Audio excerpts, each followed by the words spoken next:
A 10-second test to see how long you will live. Is that something you'd like to know, class? Yeah. All right, there are actually quite a few tests like this that you can do. And probably the most accurate way is to have a blood profile done that tests all your markers to see how you're aging. Now, my wife did have that test done earlier this year, and it showed she was 13.4 years younger than her age, because she does exactly what you guys are doing. Now, there's some simpler tests to kind of give you an indication, and I'm going to go over those. And the third one I show you is really cool, so stick with me. In the study in Nature Aging, they found that there were two significant time periods in your life where markers of aging appeared to ramp up and your health potentially could take a downturn, and they were at age 44 and 60. Now, if you're 43, I'm sorry to give you that news, but it's coming. That doesn't have to be, but that's typically when we see some significant changes. And there are things we can do to modify that. So one test that I've talked about in prior videos is just checking your grip strength. What we know is that with men and women, it is significantly decreasing as we get older. And there is a very good correlation between your grip strength and how long you live.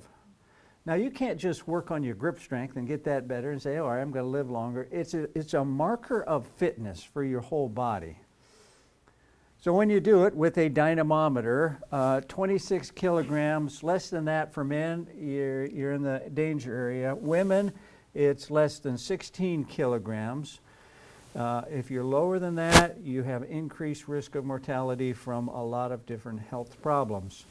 And they have charts too that show you kind of where it is for age and where it should be. Now on the graph, I am still testing at a level 20 years younger than me because I am doing the right things. Another test, second test you can do is sit to rise test. Now this one's a little trickier.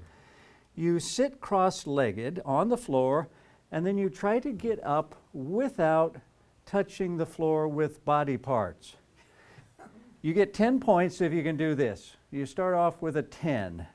Now, if you touch your hand, that's minus a point, knees minus a point, your forearm, if you put your hand on your knee, if you put your thigh down, so all of those things decrease points. And then you come up with what your score is. And again, it's less as you get older. There's just hardly anyone when you get older that can do that without touching something. Now, I think as you're older, being able to do this without touching something is unusual. And I'm very impressed if you can do that. But you sure don't want to have 4 or 5 or 6 different touch points when you're getting up. So you can try that test. And here's probably the simplest of all of them. You simply stand on one leg. Now, I want you to put your hands down to your side. I don't want you doing this, balancing. And I want you to use your non-dominant foot. So if you're going to kick a ball and you kick it with your right foot, that's your right foot dominant. So use your other foot to do this. And we're going to see how long you can stand. I want to see if you can go 10 seconds. Now, I tried this at home and was able to get 30 seconds, and the longer the better. But a lot of people, as they get older, they can't do 2 seconds. And if you can't do 2 seconds, it could be an indication that your fitness level is declining faster than it should be, and you're going to have problems.